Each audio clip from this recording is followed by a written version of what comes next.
l'heure du midi, lorsque même si vous êtes en pause au travail, ne passez pas ce temps à ricaner seulement avec vos amis. Lorsqu'il est midi, retirez-vous un peu, quelque part de seul, et décrétez que vous recevez tout ce qui vous appartient de positif venant d'une nouvelle saison. Lorsqu'il y a des choses dans votre vie que vous voulez voir changer, est-ce qu'il y a quelqu'un qui veut voir changer certaines choses dans sa vie? Alors, puisque nous sommes nombreux, quand il y a des choses que tu veux voir changer, je ne te dis pas que tu ne peux pas prier à d'autres heures. Tu peux prier à toutes les heures. La Bible dit prier sans cesse. Mais moi, je te parle des portes qui s'ouvrent. Parce qu'il y a des heures où les portes sont ouvertes et il y a des moments où les portes se referment. Lorsque c'est midi, tu peux en profiter pour déclarer que la saison doit changer dans ce domaine-là.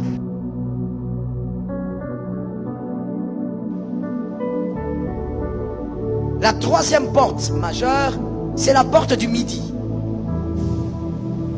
La porte du midi. Lorsqu'il est midi chez vous, la porte du midi. C'est une porte qui permet le changement des saisons.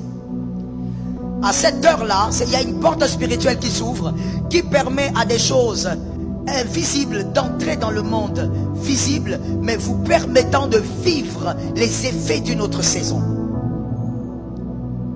Et là, nous avons Genèse 18:1. C'est Abraham. Genèse 18:1. Ésaïe 25:4.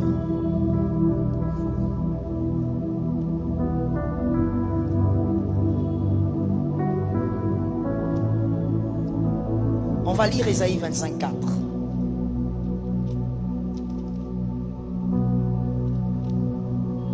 Ésaïe 25:4. En effet, tu défends les faibles avec puissance. Tu protèges les pauvres quand ils sont dans le malheur. Et tu es un abri contre la pluie. Une ombre qui protège du soleil. Dans la version Louis II, on dit à midi, ton ombre nous couvre. Là, on parle de l'Éternel, son ombre couvre. Vous entrez dans une saison de grâce et de couverture. L'histoire d'Abraham, c'est Abraham, la Bible dit clairement, au midi. Dans d'autres versions, on dit même à la chaleur du jour. Là, Abraham assis, il voit des hommes venir. Et c'était des êtres spirituels qui étaient venus annoncer la destruction de Sodome et Gomorrhe. Mais ces êtres aussi étaient venus changer la saison d'Abraham. Parce qu'ils ont dit à Abraham, l'année prochaine, à la même époque, Sarah aura un bébé. L'heure du midi, lorsque même si vous êtes en pause au travail, ne passez pas ce temps à ricaner seulement avec vos amis. Lorsqu'il est midi, retirez-vous un peu, quelque part de seul, et décrétez que vous recevez tout ce qui vous appartient de positif venant d'une nouvelle saison. Refusez tout ce qui est négatif, parce que toute porte spirituelle fait entrer deux types de choses, les choses positives et les choses négatives. Refusez donc l'entrée de tout ce qui est négatif dans votre vie. À midi, ne soyez pas dans la distraction. À midi, si vous avez des enfants qui vont à l'école, priez pour eux. Lancez une parole prophétique et que cette porte permette l'entrée d'une nouvelle saison dans la vie de vos enfants. Comme je le disais, une porte spirituelle, elle peut être bénissante comme elle peut être maudissante. Donc, vous devez libérer les grâces lorsque la porte s'ouvre. Il y a donc trois portes majeures qui s'ouvrent, que vous le sachiez ou pas, ces portes s'ouvrent. Que vous tenez compte de ça ou pas, ces portes s'ouvrent et elles opèrent. Que Jésus te donne la victoire. Lorsque vous voyez la porte du midi, soyez capable de déclarer les choses que vous voulez voir changer. Vous savez, l'apôtre Jean a dit quelque chose, moi, qui m'a toujours intrigué quand je viens d'une prière ou quand je veux aller en prière. Il a dit, vous priez, mais vous ne recevez pas. Parce que vous priez mal. Donc on peut prier, jeûner, on maigrit. Mais Dieu n'a rien entendu parce que tu as mal prié. Et il n'y aura pas d'exaucement. Il est important de faire ce que l'apôtre Paul dit. Lorsque vous battez un coup, vous donnez un coup, donnez le coup sur la cible. Ne battez pas, ne donnez pas le coup comme en battant l'air. Lorsqu'il y a des choses dans votre vie que vous voulez voir changer, est-ce qu'il y a quelqu'un qui veut voir changer certaines choses dans sa vie?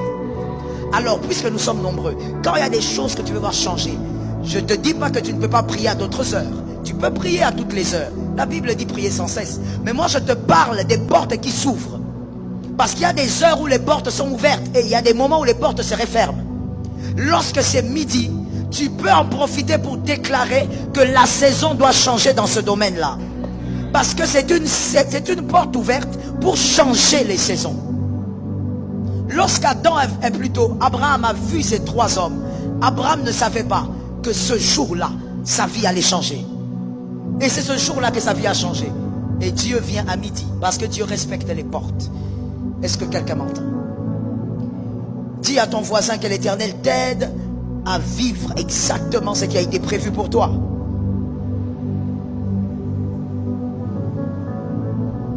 Psaume 55, 16, 17.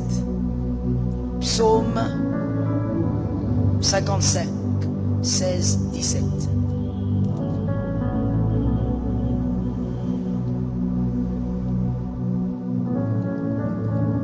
Psaume 55. Ok, chez moi c'est le verset 18, mais si vous avez 8 secondes, probablement c'est 16 et 17. Il est écrit: le matin, à midi et le soir, je me plains, je soupire, Dieu entend mon appel. Le psalmiste a parlé de combien de fois? Et il a précisé. Vous l'avez remarqué chez vous? Il a dit quoi chez vous?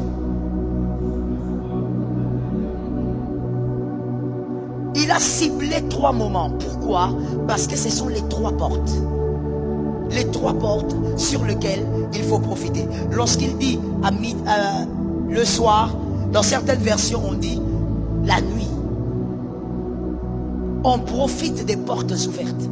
Ne prie pas comme quelqu'un qui ignore. Prie avec la connaissance. Et ça va t'aider à bien prier. Plusieurs orateurs ici ont dit, il faut prier. Il faut prier. Il faut s'élever en prière. Mais on ne prie pas n'importe comment. Sinon un jour tu vas dire, j'ai trop prié, je n'ai rien vu. On ne prie pas n'importe comment. On prie sans cesse, mais avec stratégie. Est-ce que quelqu'un m'a entendu? On prie sans cesse, mais avec stratégie. Ce moment particulier de prière peut avoir un impact significatif sur notre communion avec Dieu et l'exaucement de nos prières. La Bible nous rappelle dans Psaume 55 verset 17 que le roi David avait l'habitude de dire « Le soir, le matin et à midi, je soupire et je gémis, et il entendra ma voix ». Cela nous montre l'importance de la prière à midi comme un moment de rencontre régulier avec Dieu. Prier à midi peut nous aider à maintenir une connexion constante avec notre Père Céleste tout au long de la journée. En Éphésiens 6 versets 18 à 19, l'apôtre Paul nous encourage à prier en tout temps par l'Esprit, avec toutes sortes de prières et de supplications, et à veiller à cela avec une entière persévérance. La prière à midi est une opportunité de suivre cet enseignement et de maintenir notre relation avec Dieu tout au long de la journée. De plus, la prière à midi peut nous aider à nous recentrer sur Dieu au milieu des activités quotidiennes. C'est un moment pour apporter nos soucis, nos besoins et nos louanges à Dieu, tout en cherchant sa guidance et sa paix.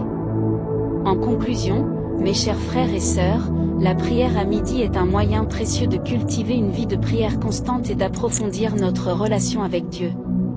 En suivant l'exemple biblique et en prenant ce temps spécial pour prier, nous nous ouvrons à l'exaucement de nos prières et à la présence continue de notre Seigneur dans nos vies. Puissions-nous chercher à prier à midi avec ferveur et persévérance, sachant que Dieu est attentif à nos appels. Amen.